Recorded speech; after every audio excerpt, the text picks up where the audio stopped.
Bienvenidos al Colegio de Empresarios. Estamos en nuestras sesiones de Fundamentos de Mercadotecnia. Espero que vayan avanzando con sus actividades de aprendizaje. El día de hoy vamos a terminar ya el tema de productos para pasar a la siguiente P de la mercadotecnia. Entonces, debe de tener un sentido lógico las 4 P's de la mercadotecnia. Primero definimos el producto, con qué precio va a salir al mercado, cuáles son las plazas donde lo vamos a poner, a colocar el producto, y la promoción que vamos a hacer para que este producto sea conocido. Es muy común que en el mundo de la mercadotecnia dicen las estrategias de comunicación. Es común, pero no es correcto. ¿Por qué? Porque comunicación implica que sean en 2 vías. Entonces, cuando hacemos una campaña publicitaria, pues normalmente estamos informando, pero en términos genéricos se le llama comunicación. El día de hoy vamos a ver las estrategias para el desarrollo de un producto de acuerdo con el ciclo de vida del producto. Los productos, veíamos en las sesiones anteriores, nacen, crecen, se multiplican y mueren. De un mismo producto pueden salir varios productos más para diferentes funciones o para funciones muy específicas de lo que hacía el producto en general. En los últimos años, ¿sí?, el producto ha evolucionado a tal grado que ya no solamente es qué estoy ofreciendo. En la primera época, en la primera era de la mercadotecnia y de la administración, había un mercado que estaba centrado en el producto, es decir, yo hago un producto lo mejor posible, lo ofrezco al mercado y el mercado lo adquiere. El mercado poco o nada importaba. Sí, se comentaba algo que según esto dijo Henry Ford, no se ha podido comprobar, pero es leyenda urbana de la mercadotecnia y la administración, que le preguntaron un día, oiga, señor Henry Ford, ¿y de qué color puede hacer los carros? Dijo, del color que quieran mientras los quieran negros. Era la época de la producción en serie y lo que buscaban era la menor cantidad de diferencias entre uno y otro producto para poder ser más productivos, tener más velocidad de producción. Hoy en día, la mercadotecnia ha cambiado muchísimo, ¿sí? Pasamos de una orientación hacia el producto a una orientación hacia el cliente. Y ahora el producto no solamente es para qué sirve el producto, sino desde su concepción, desde su envase, cómo se ve, cómo son las etiquetas, qué me dice la etiqueta. Cuando pasamos, por ejemplo, en una tienda de autoservicio, vemos toda una gama de colores, ¿no? Es un impacto de colores que si no somos cuidadosos, pues nos podemos perder en ellos. Todos tratan de poner los colores más atractivos, más llamativos, sobre todo pues para llamar nuestra atención, ¿verdad? Y podamos elegir tal o cual producto. En algunos casos, a veces hay tanta oferta de productos que hacen más o menos lo mismo, que es difícil elegir. Uno no sabe ya cuál elegir, porque en apariencia todos hacen lo mismo. Entonces, en lo que toca a las etiquetas, en el concepto de empaque, ha pasado de ser el empaque de ser un simple contenedor a volverse un elemento multifuncional, un elemento de venta. A veces se escoge un producto por otro solo por el aspecto del empaque, por cómo se ve, cómo viene envuelto, cuál es la forma de ese producto, ¿sí? Entonces, por ejemplo, cuando yo era niño, y a lo mejor ustedes todavía lo recuerdan, el Pascual Boing que viene en el envase de Tetra Pak. El producto pues era el refresco de fruta que venía dentro, ¿verdad? Que realmente traía pulpa de fruta, o la sigue trayendo. Hace mucho que no pruebo un Boing en este tipo de envase, pero además nos daba un plus cuando éramos niños. Poníamos el envase ya una vez vacío en el suelo y lo hacíamos tronar. Y ese era el chiste del producto, hacerlo tronar al final. Entonces, si el producto cambia, ya pierde el encanto que como niños tenía ese producto. Vamos a poner otro ejemplo, el producto, el Frutzi, que viene en un empaque, pues, normal, sin mayor pretensión. Bueno, por alguna razón, un especialista de la mercadotecnia observó, porque la mercadotecnia, al igual que la administración, son técnicas, o tiene técnicas que se basan en la pura observación de nuestro mercado meta, de nuestro consumidor final o de nuestro target, como se dice en mercadotecnia. Y observaron cuál es el resultado final del Frutzi. Número 1, el frutzi, los niños no se lo toman por la parte superior como se supone debe de ser, sino que muerden la parte inferior. Si comparáramos un envase de frutzi de los primeros años, incluso de los primeros meses en el que sale, con uno de hoy, vamos a encontrar dos diferencias. La primera, la tapa que antes era muy suave para poderla desprender fácilmente, hoy es dura, hoy cuesta mucho trabajo desprenderla. Y el fondo, que antes tenía cierta rigidez, hoy es muy suave. ¿Por qué? Porque el uso que le da un niño a un frutzi es morderlo por la parte de abajo y estarlo chupando. No lo toma de la manera tradicional. El encanto de ese producto con ese empaque es eso. Entonces, un buen especialista en mercadotecnia, un buen observador de nuestro mercado meta, de nuestro target, pues detecta que así se va a usar y entonces se hacen los cambios en el contenedor del producto para que sea aplicable a lo que el usuario quiere y satisfacer esa necesidad, ¿sí? Entonces deja de ser un simple contenedor el empaque para ser un aspecto multifuncional, ¿verdad?, que le dé soporte a nuestro producto y que vaya más allá de la función de compra. Además, el frutzi, una vez que se ha terminado, los muchachos tienden a ponerlos en la bicicleta para que haga un ruido, para que suene como si trajera un motor, y eso es lo divertido, además después del frutzi, o sea, no es solamente el contenido, el empaque tiene una función posterior, ¿sí? Pero esto solamente se logra con la observación de nuestro mercado meta. La importancia del empaque es tan reveladora y considerada en una justa proporción si tomamos en cuenta el uso que le van a dar posteriormente a ese producto. Las mujeres, las latas de galletas, ya casi no hay, ¿sí?, o son muy costosas. Estas latas donde vienen las galletas, yo recuerdo, por ejemplo, mi madre las conservaba para el ajero, para sobre todo para lo que más la utilizaba, era para ponerlos todas las cosas del tejido, o bien el costurero famoso. Era un segundo uso y ese era el encanto, ¿sí? Yo recuerdo todavía por ahí algunas latas que existían y que todavía se siguen utilizando. Entonces el envase tiene trascendencia estratégica, ¿sí? Cuando hacemos un producto, sobre todo para los mercados de consumo, el envase tiene una trascendencia estratégica. El envase pretende ir más allá de solamente el servir como un contenedor. Ya no es un solo contenedor. Además, es una protección para el producto y además también un elemento que facilita el uso de ese producto que estamos adquiriendo, nos facilita la dosificación. Antes uno presionaba un spray y salía una cantidad increíble y hoy sale en apariencia la cantidad justa.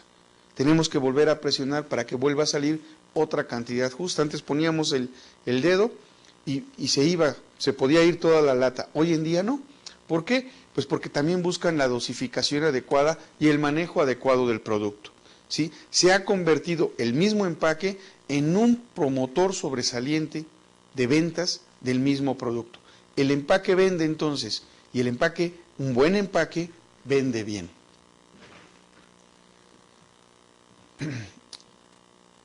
En el empaque de los productos, ¿sí?, se convierte entonces en el último elemento en la cadena de promoción de ventas, ya que se hizo toda la labor de promoción de ventas. Cuando encontramos el producto en un anaquel y lo vamos a tomar, ¿verdad?, este empaque entonces me va a decir algo, me va a invitar a comprarlo, ¿sí? Incluso las etiquetas autoadheribles es un componente muy importante, porque no solamente es el contenedor del producto, sino la etiqueta que lo contiene, ¿sí? Entonces, es la última frontera que cuando un ama de casa o uno mismo llega a un anaquel, eso es lo que nos va a hacer atractivo o no escoger por uno o por otro producto. Sobre todo cuando los productos ofrecen cosas similares en términos generales, ¿sí? Entonces, es el medio que atrapa la atención del consumidor. Recordemos la etapa de AIDA. Vamos a hablar de AIDA. Cuando hacemos promoción, cuando hacemos publicidad, tenemos que utilizar la técnica AIDA, que es llamar la atención de nuestro target, despertar el interés en el producto, ¿sí?, para que exista un deseo por obtenerlo, y que este deseo sea tan grande que lo lleve a adquirir el producto o también dicen algunos a que haga una acción de compra. ¿Ok? Esta es la estrategia de AIDA que me sirve para la promoción de ventas. Entonces, cuando pongo un producto, debe de captar mi atención, debe de tener algo que llame mi atención, debe de sobresalir del resto en el anaquel por alguna característica. Y es la última frontera entre toda la publicidad, toda la promoción, las relaciones públicas, la labor de los promotores de venta, de los vendedores. Es la última frontera entre el producto y el consumidor. Entonces, un buen empaque con una etiqueta que llame la atención, ¿sí?, va a determinar la vida en ese anaquel o la muerte en ese anaquel de mi producto, ¿sí?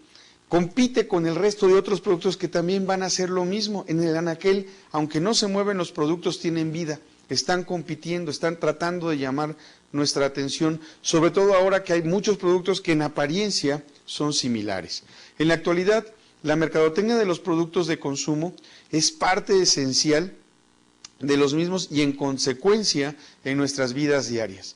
En la mañana cuando tomen el desayuno, vean toda la cantidad de marcas que ven en su mesa, desde el cereal, el café, el jugo, la leche, y ahí están presentes, ahí están vivos. Muchas veces, en vez de poner, por ejemplo, la leche en una jarra, se sirve directamente del contenedor.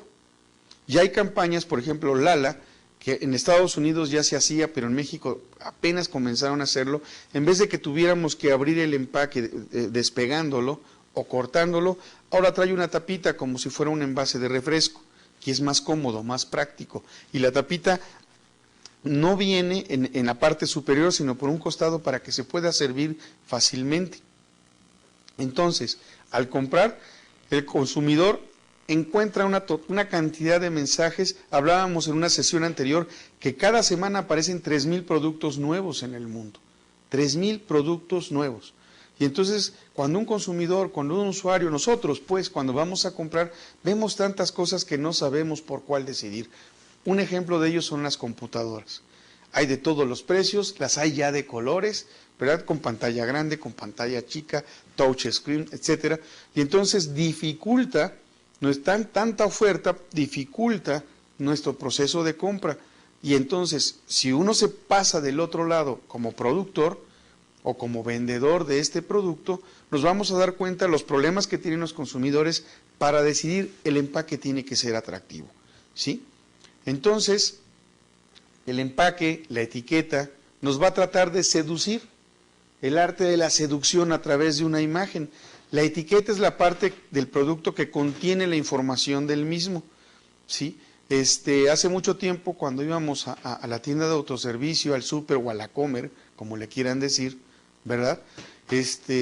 Yo recuerdo que mi mamá llegaba y decía esto, y compraba en función de los hábitos de compra que ella había heredado además de su mamá, o sea, de mi abuela. Pero mi esposa hoy en día revisa contenido, hace cálculo entre el precio y el contenido neto, huele las cosas, toma muestras, prueba. Así son ahora los compradores, ¿no? Incluso se habla de la generación Y. Los jóvenes, quizá algunos de ustedes o la mayoría de ustedes, que nacieron a finales de los 80 y principios de los 90, que han generado que la mercadotecnia se vuelva tan especializada que prácticamente le hable cara a cada consumidor. Son los que han hecho la especialización en la mercadotecnia directa y en algo que se llama, ¿sí?, below the line, abajo de la línea, o sea, la mercadotecnia no tradicional, la mercadotecnia que es diferente de la mercadotecnia masiva como la conocemos. Es una mercadotecnia que nos habla más cerquita, más al oído o cara a cara, ¿sí? Entonces la etiqueta es parte del producto que contiene la información, pero es usada no solo para identificar el producto, sino también para promoverlo. En nuestro país existen reglas, y en la mayor parte de los países o en todos los países existen reglas que las etiquetas deben cumplir. En nuestro caso, primero que nada, que sea en español. Los productos que se van a exportar, pues normalmente van en 2 idiomas, o bien, si nada más se está fabricando para exportación, ponen la etiqueta en el idioma del país al que se va a exportar, usualmente en inglés. Debe de tener el nombre y la dirección del fabricante. El contenido neto y el peso drenado. ¿Qué significa esto? O sea, ¿cuánto tiene el contenedor, cuánto pesa en sí el contenedor sin producto, cuánto pesa el producto y cuál es el peso total? ¿De qué está compuesto el producto? No tienen que poner sus fórmulas ni sus secretos, pero tienen que decir cuál es el mayor contenido de sustancias que contiene ese producto. Las precauciones y advertencias sobre su uso. Vemos, por ejemplo, en las cajetillas de cigarro que dice que la Secretaría de Salud advierte que el uso excesivo de este producto puede dañar la salud. ¿Ok? Las campañas de conciencia ecológica y protección del ambiente en los envases de plástico, en donde viene el agua, la mayoría son colapsables. Y en la parte de la etiqueta, en la parte posterior de la etiqueta, nos enseña cómo colapsar, cómo presionar, ¿verdad?, el plástico para que ocupe menos lugar y para que sea rápidamente o fácilmente reciclable. La marca registrada, ¿sí?, la MR, la marca registrada, es decir, que tenga un nombre, que tenga una propiedad industrial, así como cada uno de nosotros tiene un nombre y un apellido y lo tenemos en un acta de nacimiento, los productos también tienen un nombre.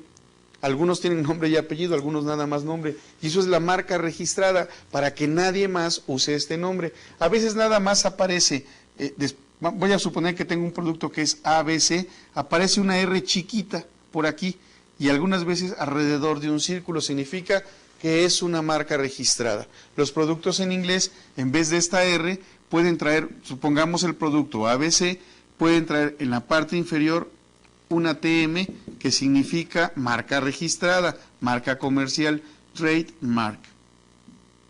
¿Ok? Ahí está. La denominación del producto, ¿qué es lo que viene en el producto? ¿Es un café, es una leche, es una soda, un refresco, etcétera? El informe nutrimental, ¿cuántas calorías me va a proporcionar ese producto? Si son sales, ¿cuántas sales? ¿Cuántos minerales? ¿Cuántas vitaminas en el caso de que así fuera? Entonces nos debe de proporcionar esa información, pero tristemente la comida para animales contiene más información nutricional que la comida para humanos. Aquellos que tienen mascotas, véanla, vean la comida que le dan a su gato o a su perro y verán que en la etiqueta viene una mejor y mayor información nutricional que en los alimentos que ingerimos nosotros. ¿Sí? El código de barras, que hoy prácticamente no podemos imaginarnos un producto sin su código de barras. Y lo más importante, si es un producto que se va a descomponer con el tiempo o que va a dejar de funcionar, va a dejar de ser útil con el tiempo, entonces su fecha de caducidad.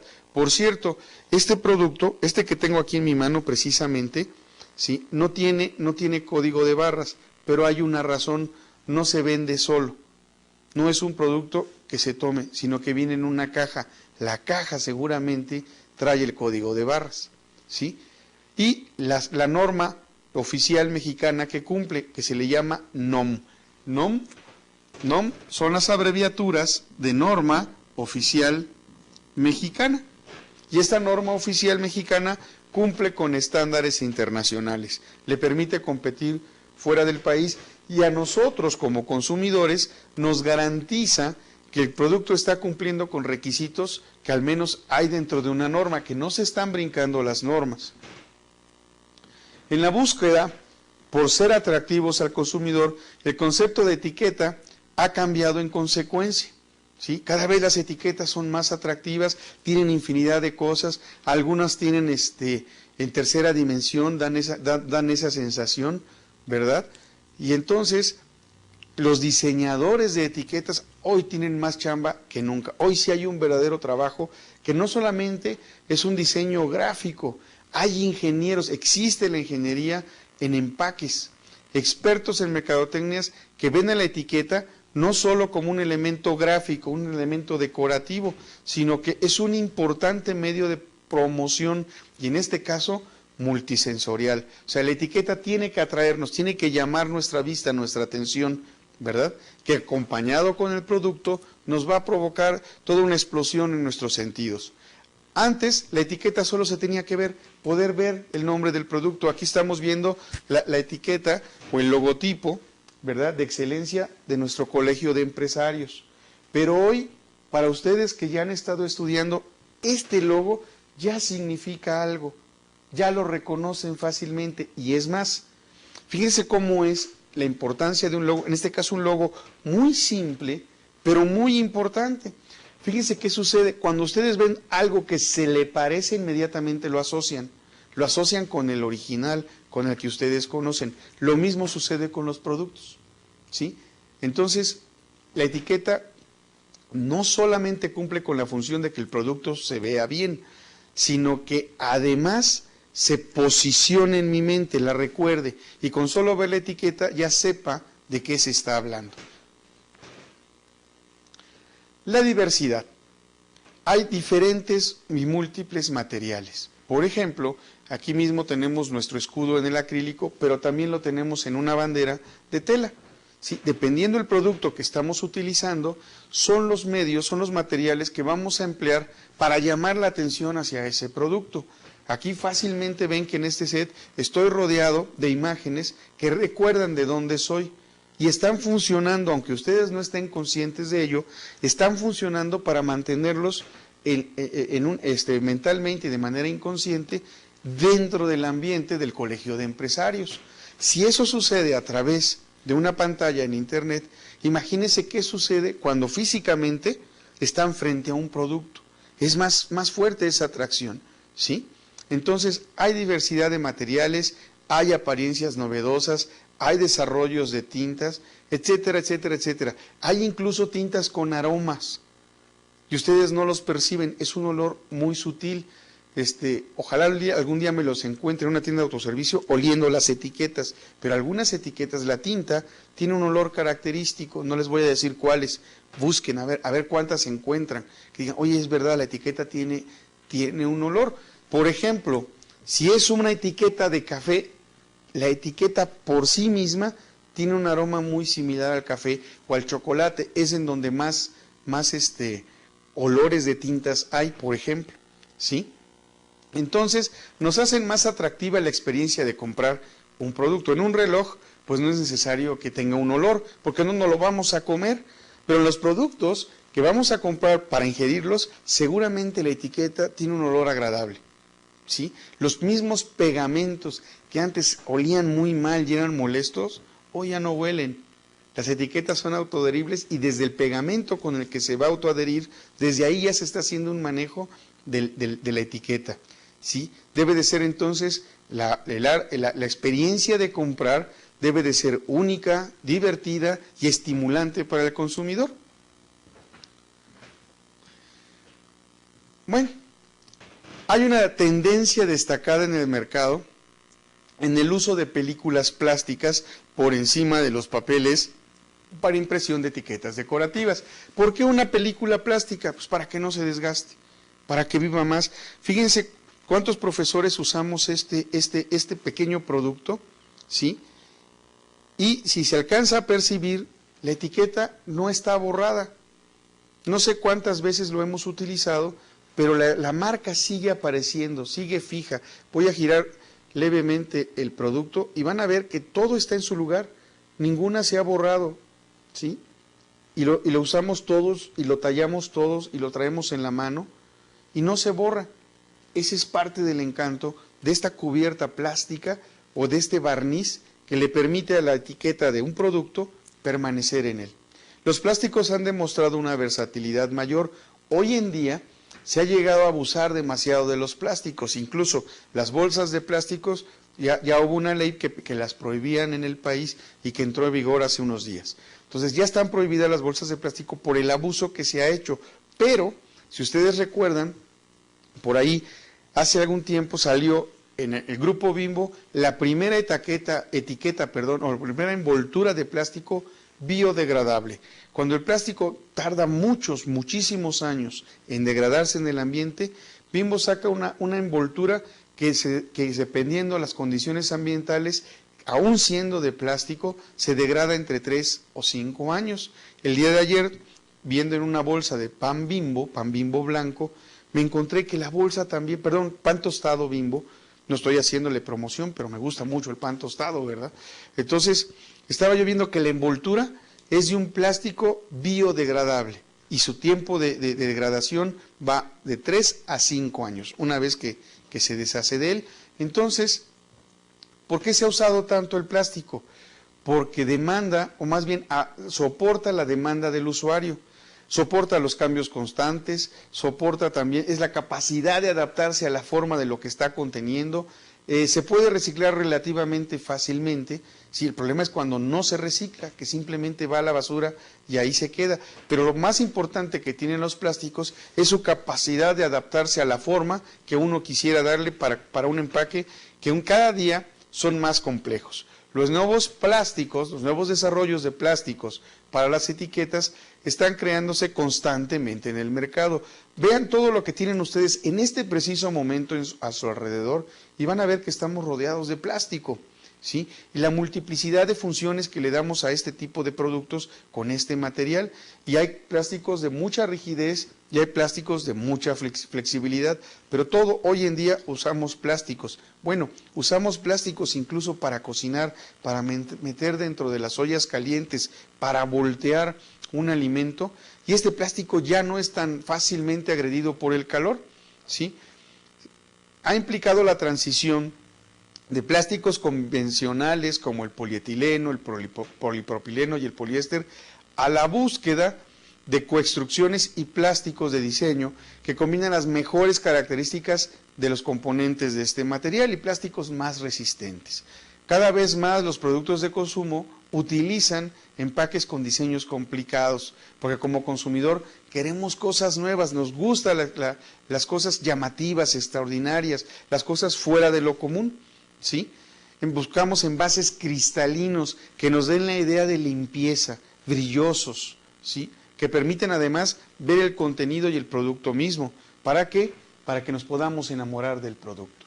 Aquí tenemos un ejemplo de una etiqueta y podemos ver en esta etiqueta todos los componentes que yo les decía que las etiquetas contienen, ¿sí? El nombre del producto, la identificación de la compañía, el contenido neto, si cumple alguna norma de calidad, cuál es, la norma oficial mexicana en caso de que el producto fuera mexicano. En este caso es un envase de mayonesa. Y entonces, todo esto tiene que ver no solamente la etiqueta, sino el empaque, y tienen que amalgamarse, se deben de hacer bien. Bueno, ¿quién hace esto? Esto lo hace un ingeniero especialista en el empaque y ayudado con un diseñador gráfico. Pero ¿quién le da la instrucción? ¿Quién les dice cómo hacerlo? Pues la persona que está a cargo del área de mercadotecnia, que descubre las necesidades de sus clientes. Ahora bien, hay etiquetas inteligentes. ¿Cuáles son estas etiquetas inteligentes? Bueno, el término de inteligente cada vez lo escuchamos más a menudo. Hay edificios inteligentes, ¿sí? Y cada vez es un concepto más común. En el caso de las etiquetas, simplemente son etiquetas que tienen una información electrónica. ¿Y cómo pueden obtener esta información electrónica? Bueno, hay desarrollos de identificación de radiofrecuencia. Esto se abrevia así. Voy a caminar para acá. Identificación de radiofrecuencia por sus siglas en inglés. Sí, y es una etiqueta, a todos nos ha pasado, que de pronto vamos a una tienda departamental, salimos con un producto y una alarma está pitando, pip, pip, pip, pip, y uno se siente muy incómodo, pues no me lo robé, sí lo pagué. ¿Por qué? Porque en el momento que hicimos la compra no desactivaron esta identificación de radio, ¿sí? Es una pequeña plaquita, sobre todo es muy común en los discos la podemos notar rápidamente, ¿sí?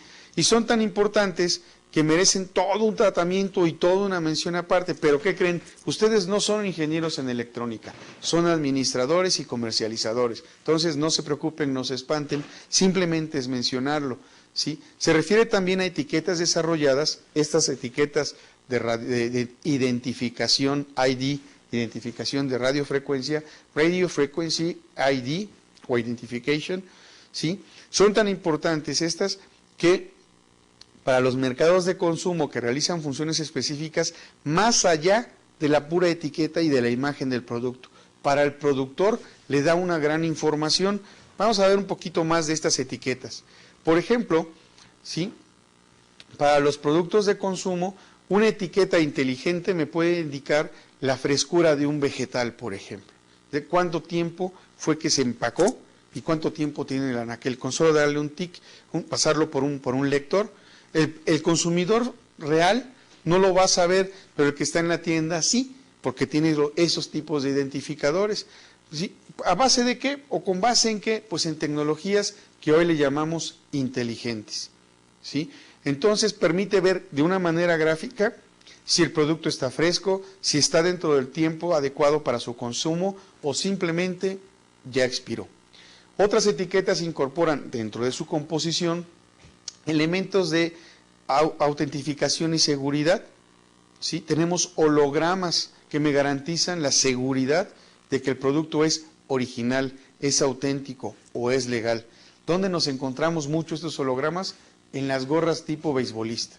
Las originales, en la parte inferior de la gorra, ¿verdad? Viene un holograma y ese me dice si es o no es auténtico. Algunos tenis también ya lo traen, ¿sí? Los relojes, muchas cosas traen un holograma para decirnos, esto es original.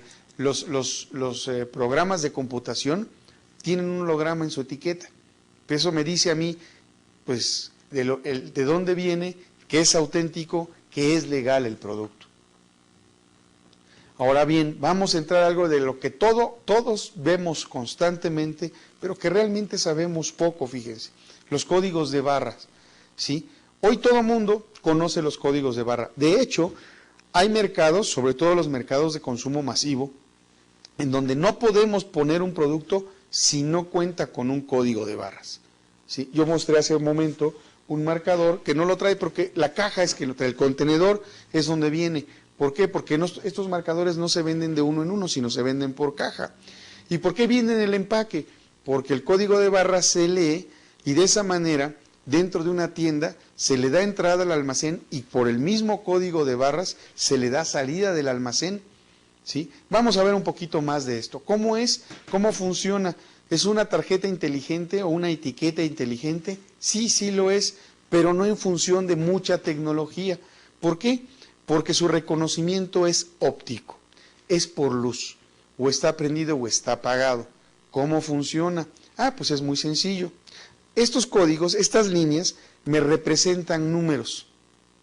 Números que a su vez pueden ser leídos y descifrados por los lectores ópticos. ¿Qué es un lector óptico? Es un escáner. Muchos de ustedes han de tener un escáner en su casa. Cuando lo ponen a funcionar como un sistema de fotocopiado, pasa una luz, pero en donde está la barra, por ahí no va a poder pasar la luz. El escáner tiene la capacidad entonces de darle una interpretación, un sentido a estas barras. En el caso de un código de barras, el escáner lo que va a hacer es decirme qué números son y inmediatamente va a identificar e interpretar esos números. Este número o código me sirve para identificar los distintos productos. No hay un producto que tenga el mismo código de barras, a menos que se trate, obviamente, del mismo producto. ¿Ok? Me da una información, multidetallada del producto. Entonces, el código de barras, por todos lados lo vemos. Por todos lados lo vemos. Incluso la leyenda urbana del 666, ¿no? Que es un número diabólico. Ahorita los vamos a ver, ¿sí? Entonces, el código de barras es muy común para la producción y distribución de los artículos.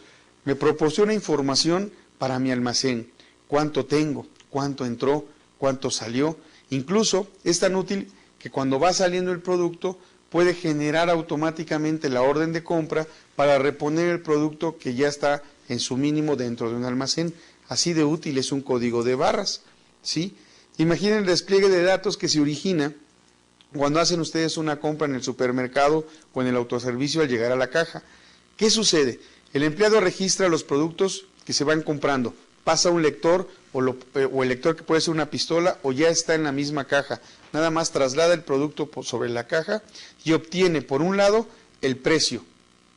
Por otro, reporta a la tienda el artículo que vendió y que requiere ser repuesto porque ya salió.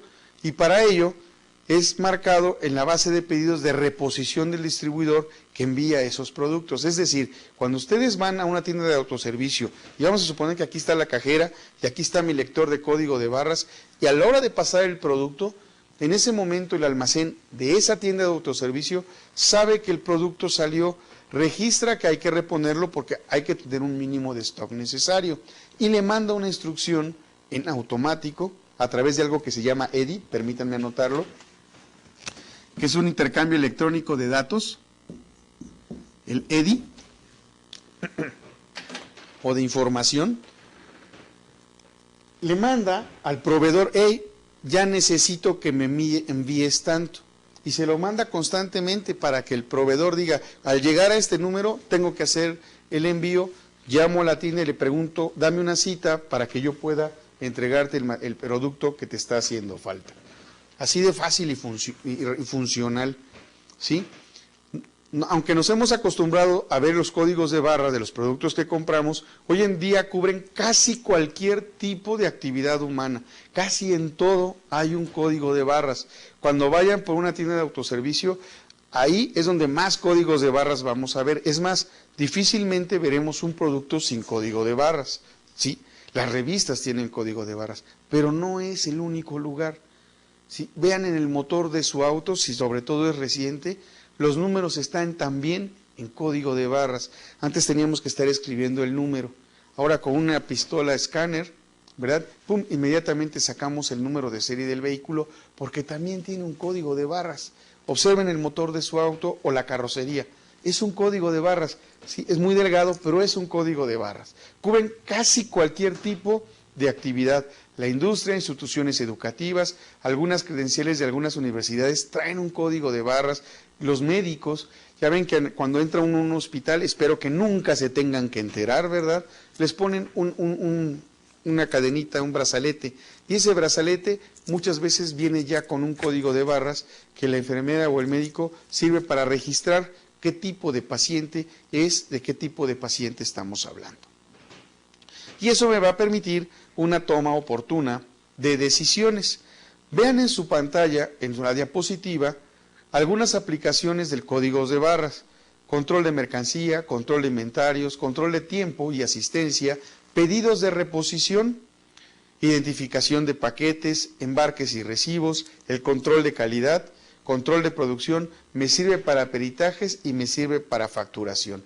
Pueden ver ahí la imagen del código de barras, que cada una de las secciones del código de barras tiene un significado y manda un determinado tipo de información. Vamos a pasar a la siguiente diapositiva. El código de barras entonces permite que cualquier producto pueda ser identificado en cualquier parte del mundo, de manera ágil y sin posibilidad de error. Podemos decir que el código de barras es la huella digital de un producto. Por ejemplo, vamos a hablar del café. Tenemos café normal, tenemos café descafeinado con la misma marca. El código de barras del descafeinado es diferente al código de barras del café normal, pero además el tamaño del empaque hace que el código de barras también sea diferente.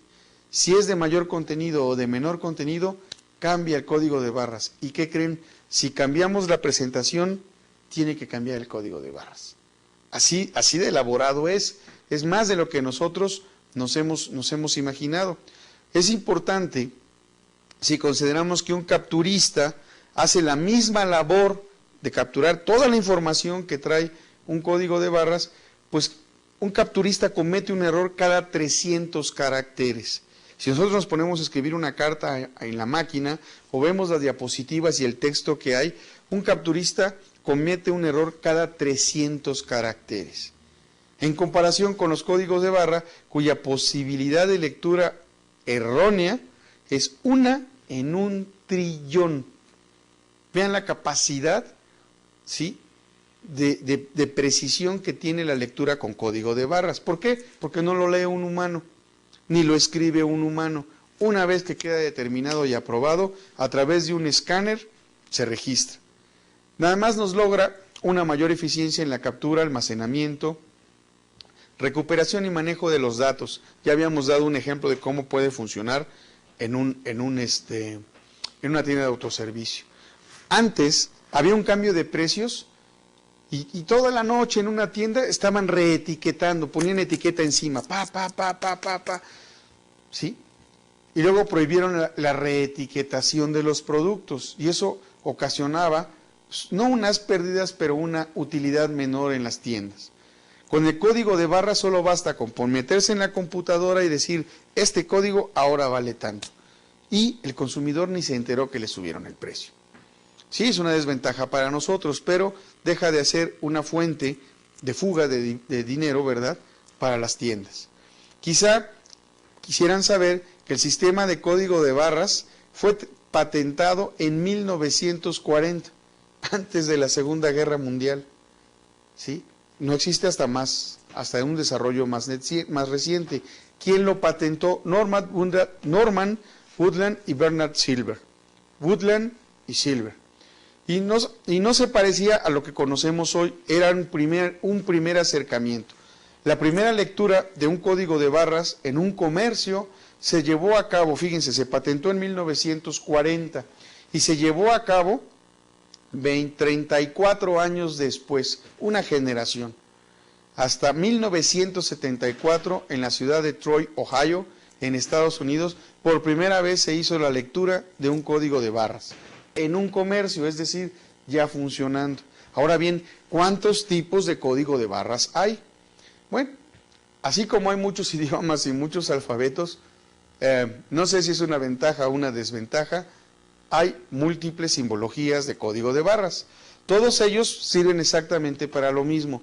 El fin principal es el mismo, solamente que depende de dónde fueron creados, tienen alguna aplicación que va a variar por el lugar donde fue creado.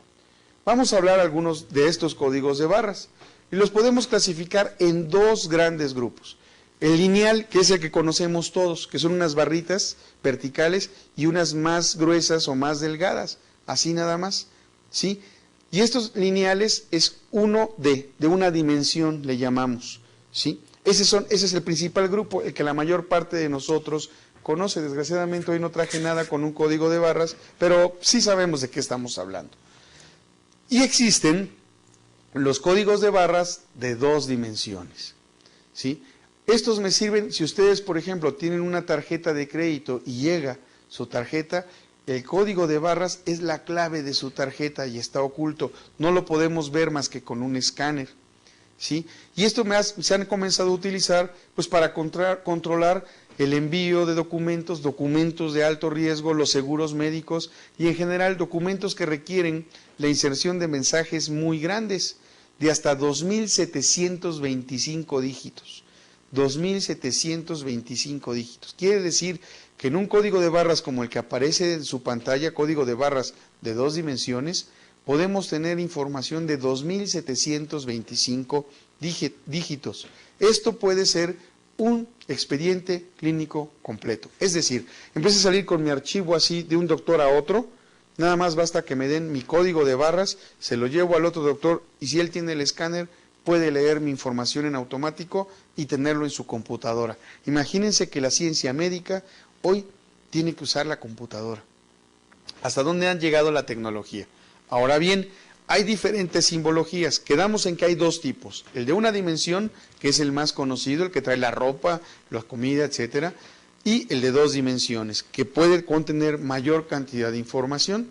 Ahora bien, a nivel comercial, existen dos distintos tipos de código de barra, aún siendo de una sola dimensión. Están los de UPC, que es el que normalmente conocemos en América, ¿sí? Que es el Universal Product Code. Vamos a escribirlo aquí. El UPC, cuando hablamos de UPC, estamos hablando literalmente de un código de barras, UPC, que significa Universal Product ¿sí? Code, código universal del producto.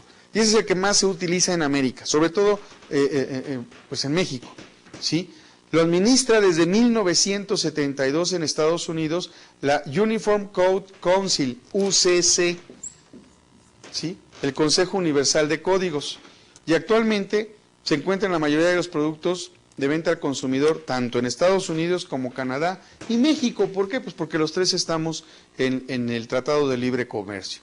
La AMECE, ahorita explicamos qué es, a través de una alianza con la UCC, puede otorgar al código UPC, este código, que es el código de barras como lo conocemos, a compañías nacionales que requieran exportar productos a esa región. ¿Sí?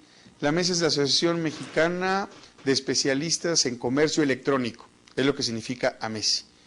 ¿Sí?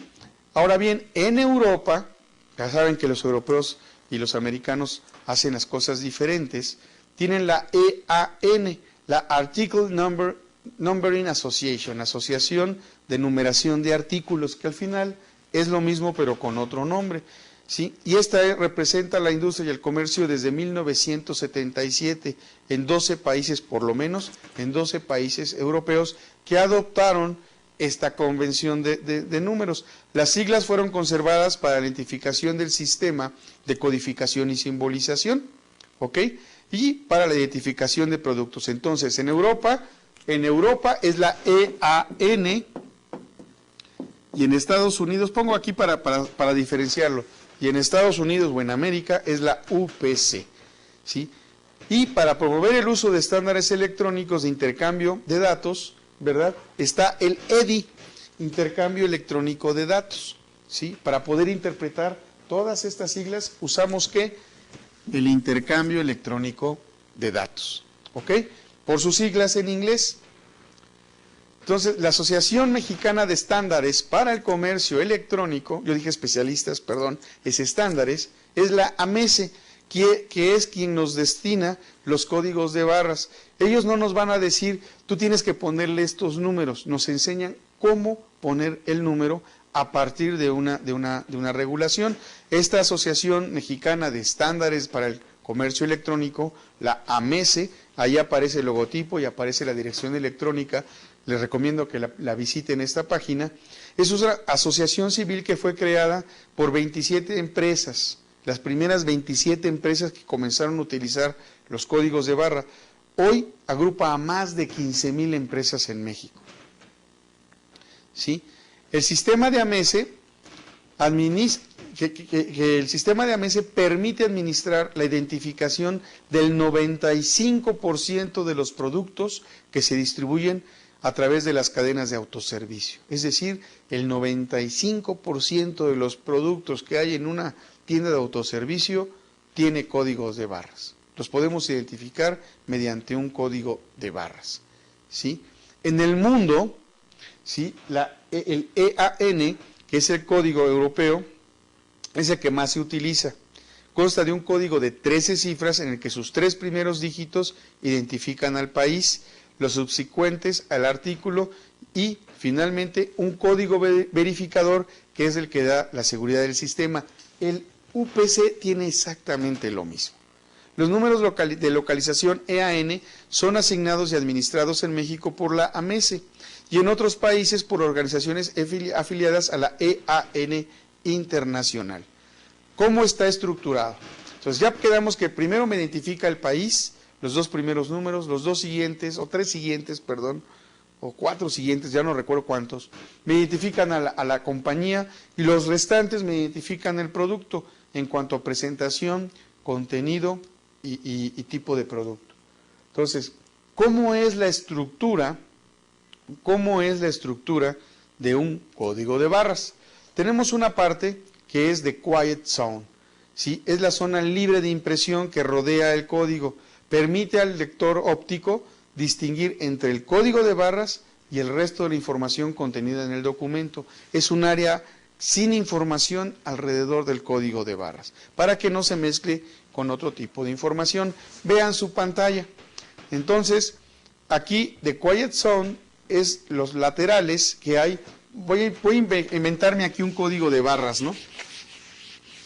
Vamos a suponer que el código de barras que me estoy inventando, pues es así. Ay, esta ya salió una barra muy rara, pero suponiendo que todo es vertical, y aquí tenemos un código, y ahorita van a ver qué bonito lo voy a hacer. Ahí está mi código. ¿Ok? Aquí tengo mi código de barras. La zona libre es esta. En esta parte no debe de haber información para que cuando pase el lector del código de barras, ¿sí?, identifique que aquí es donde está la información. Por eso lo puse con otro color. Ahora tenemos los caracteres de inicio. Los caracteres de inicio en sus diapositivas están marcados con el número 2. Estos serían los caracteres de inicio, ¿sí?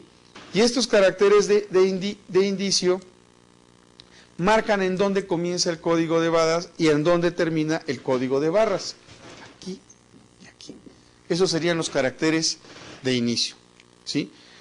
Dependiendo del tipo de simbología, podría haber una pequeña diferencia entre tipos de códigos, pero en términos generales significan lo mismo. Luego viene la parte de los caracteres de datos. Esta es la parte de caracteres de datos. Contienen los números o letras particulares del símbolo, lo que va a identificar realmente al producto. Y por último, algo que se llama checksum, que es una referencia incluida en el símbolo, cuyo valor es calculado de manera matemática. El checksum es un espacio entre este número 2 y el número 3. Ese es el checksum, ¿sí? Y ese checksum, ¿verdad?, es una referencia cuyo valor es calculado de forma matemática, con información de otros caracteres del mismo código. Se utiliza para ejecutar un chequeo matemático que valida los códigos de barras, aunque puede ser importante para cualquier simbología. No son requeridos en todas ellas, no todas lo llevan. Ahora bien, ¿qué es un lector óptico o un escáner? El escáner, cuando lo pasamos, capta, la luz solamente va a pasar por donde no hay barras, las partes blancas del código o las partes que no están marcadas del código. Y entonces la amplitud, ya sea que esté muy ancho o que sea muy angosto, al código, al lector del código, le va a dar una información que tiene que ver con patrones de luz clara y oscura, contenida en los códigos de barra. La barra es la parte oscura, esa parte no va a dejar pasar la luz del lector óptico. Los espacios es donde va a pasar la luz del lector óptico. Entonces, esto le va a permitir al lector trasladar una información, y esos reflejos, porque la refleja, los va tomado por un, vamos a llamarle transductor o intérprete del escáner, que lo convierte en una señal eléctrica, y esta a su vez en ceros y unos, son binarios, ¿sí? Entonces, pues es el dato binario de las computadoras. Por eso una computadora puede leer un código de barras, simplemente o está apagado cuando está oscuro, o está prendido cuando deja pasar la luz, 0 o 1. Y ese código binario es el que va a dar, a hora de ser transformado por la computadora, la información del código de barras en cuanto a de qué país es, quién es el fabricante, de qué producto se trata, qué tamaño tiene ese producto, en qué presentación, y la combinación de todos nos da un precio. Cuando decimos el código de barras tal, o el UPC número tal, vale tanto. Entonces lo único que tienen que hacer es en sus computadoras poner el precio de todo lo que significa ese código de barras. Ahora bien, existen diferentes mercados, en el mercado diferentes tipos de lectores ópticos, ¿sí? De diferentes formas, de diferentes tamaños, en forma de pluma, en forma de rastrillo, ¿sí? Que se requiere, pues, tener una pistola láser que nos permita leer la información.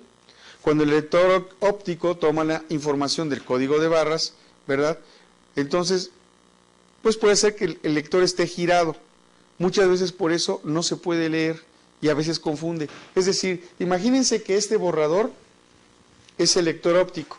Si lo leo en la misma dirección, en la dirección correcta, voy a leer un número. Si lo invierto, voy a leer otro. Entonces, por eso es muy importante que el producto se presente en la forma correcta. Por eso a veces, cuando se voltean, no sé si les ha pasado, sobre todo en las tiendas de autoservicio, que es donde más conciencia tenemos del uso del código, pasan el lector y no registra. O lo registra mal y entonces la cajera llama al supervisor para que le cancele la operación. Es por eso, porque el producto no se presentó en la posición correcta, sino de cabeza. También existen los lectores ópticos que están adheridos a una pared, y ustedes toman el producto, lo pasan por la pared, por esa pared donde está el lector óptico, y el lector óptico registra el producto. Los hay de diferentes formas, ¿sí? O bien, este mismo tipo de lector óptico, en algunas empresas, la credencial que nos permite el acceso a la empresa, pues pasamos nada más la pura tarjeta y el lector óptico lo detecta. Cuando se trata de tarjetas con código de barras, quiero ser muy claro. Entonces, los códigos de barras es algo que por el momento, en apariencia, llegó para quedarse. ¿Qué ha ocasionado todos estos cambios? ¿Por qué se está presentando todo esto? Fíjense que estamos hablando del producto, pero aunque estamos hablando de producto y que con esto vamos a terminar de hablar del producto, la próxima sesión será precio, esto que está sucediendo se debe a algunos factores de generación. Tenemos la primera generación que va más o menos de 1925 a 1945, y a esta generación en mercadotecnia le llaman la generación silenciosa o silente, que son pues la época de nuestros abuelos, las personas que cumplían las reglas, respetaban las normas, tenían una escala de valores muy estricta, muy rígida, y que cualquiera que saliera tantito de ahí era severamente juzgado. Pero en 1945 termina la Segunda Guerra Mundial. Durante la Segunda Guerra Mundial muchas mujeres tuvieron que trabajar porque el marido estaba en la guerra. ¿Qué sucede cuando el marido regresa? Porque la mujer ya probó independencia, ya se ganó un sueldo propio y quiere seguir trabajando. ¿Qué sucede después de 1945? De 1946 a más o menos 1964 viene una nueva generación, regresan de la guerra muy contentos y entonces comienzan a nacer bebés, ¿sí? Y a esta generación le llaman la Baby Boomers. Y esta es una generación de cambio, que comienza a oponerse a las reglas, que empieza a cuestionar la autoridad. Son alegres, porque ya no hay guerras, son consumidores natos. Fíjense que aquí, en esta parte, la mercadotecnia prácticamente no había nacido, no la conocíamos como la conocemos hoy, pero a partir de esta generación que empieza a adquirir productos, que se empiezan a volver grandes consumidores, ¿verdad?, que empiezan a comprar en lugares cada vez más grandes, estos baby boomers ocasionan que la mercadotecnia vaya dirigida a un público masivo, que se preocupen por hacer publicidad masiva.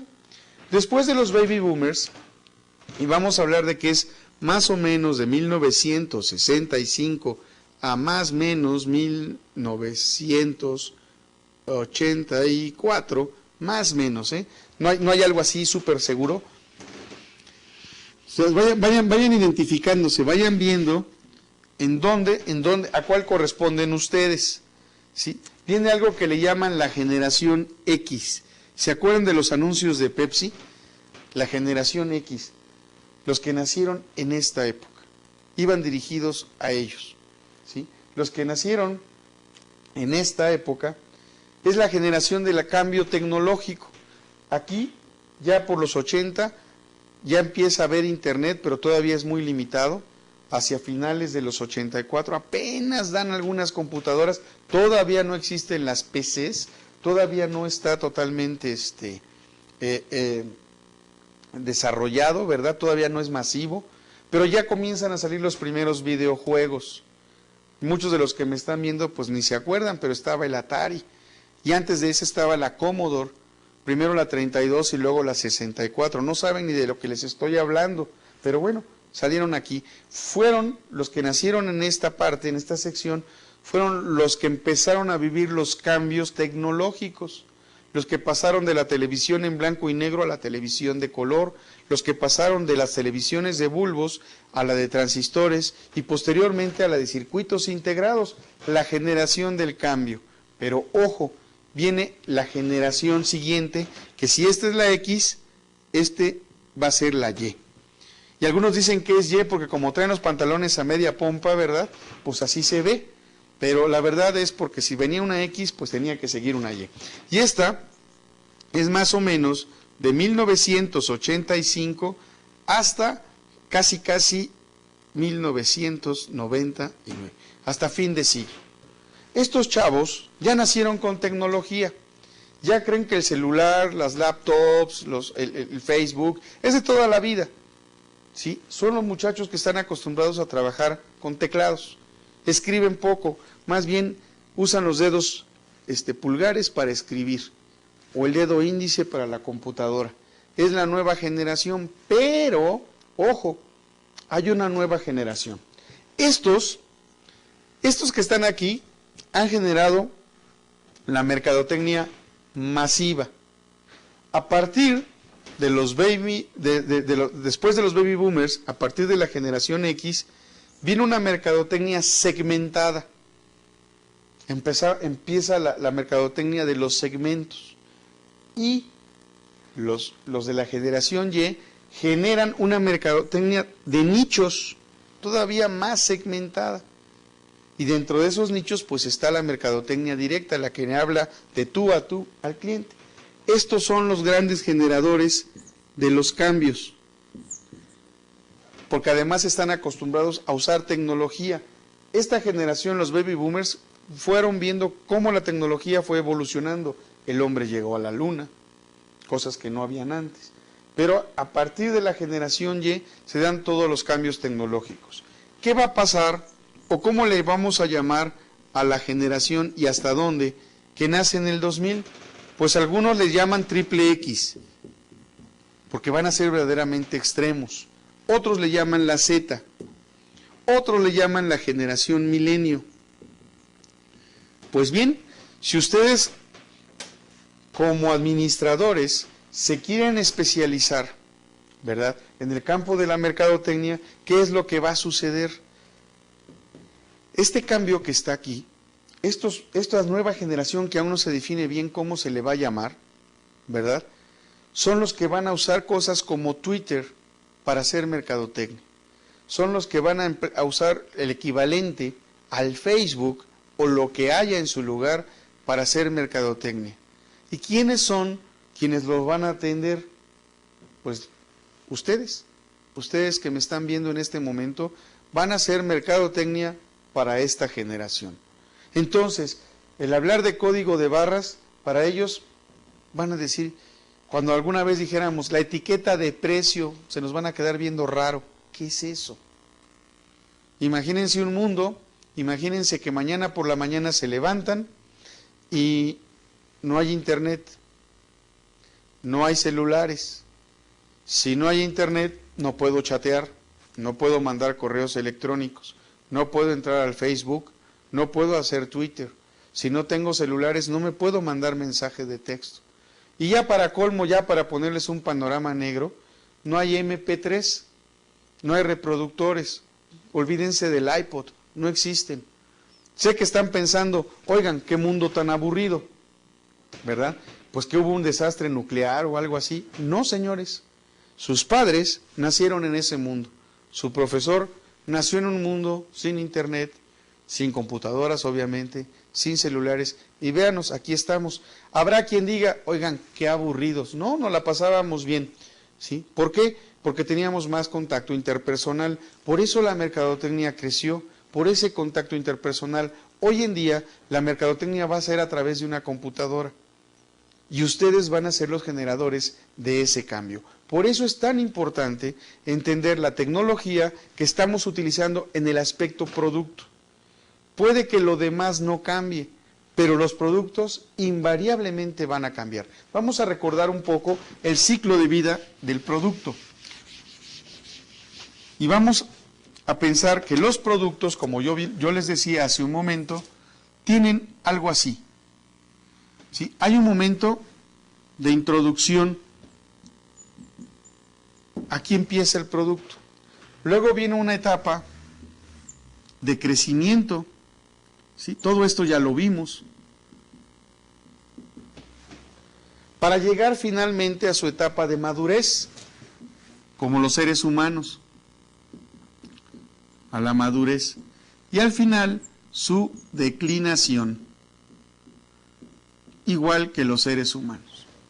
La función de ustedes, dentro de la parte de la mercadotecnia, es que esta franja sea lo más larga posible, ¿sí? Crezca lo más posible, para que el producto no desaparezca, o si va a tener que desaparecer, ustedes sean los dueños del producto que lo va a reemplazar. Por eso es importante el conocimiento de estas tecnologías.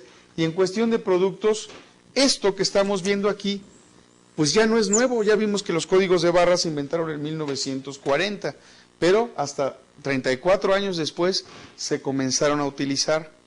¿Cuál es la tendencia?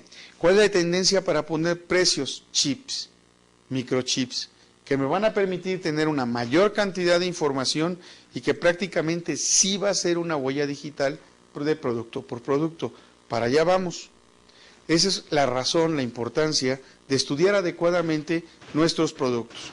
Vimos al principio qué era el producto, qué características tiene. No hay que confundir con las características con los beneficios. Recuerden que la característica se la pone el fabricante, el beneficio lo encuentra el consumidor. Vimos el embalaje, cómo podemos llevar de un lugar a otro ese producto sin que se maltrate, y algunos de los productos o materiales que se utilizan para proteger, y válgame la redundancia, a mi mismo producto. También vimos la marca. Vimos que el envase tiene una característica que me va a servir para vender, para atraer al cliente, o si no la tiene, la debiera de tener. La marca, junto con la etiqueta de ese producto, me va a generar mayores ventas. Y, finalmente, esa misma etiqueta me va a permitir tener un control prácticamente total sobre todos los productos. Me va a permitir poderlo vender, me va a permitir saber cuando ya se vendió, cuando hace falta, me va a permitir poderlo reponer, y con ayuda de otras herramientas, en este caso de un lector que puede ser óptico, no sabemos cómo sea después, ¿verdad? A lo mejor después tiene un sensor remoto que con solo pasar el carrito por la caja queda automáticamente registrado todos los productos que estamos llevando sin necesidad de sacarlos del carrito. ¿Sí? Para allá va la tecnología, y ustedes tienen que ser perfectamente competentes para poder visualizar ese nuevo mundo en el que la mercadotecnia se tiene que hacer diferente y hablándole prácticamente de tú a cada consumidor. Esta es la última sesión de productos. En la próxima sesión vamos a tratar de precio. Sigan haciendo sus actividades de aprendizaje y sigo yo aquí a sus órdenes. Nos vemos en la próxima sesión y pongan atención en todo lo que hay alrededor de los códigos de barra. Observen, aprendan. Recuerden que la mercadotecnia, la administración, la comercialización se basa en saber conocer qué quiere el cliente. Nos vemos la próxima sesión. Hasta pronto.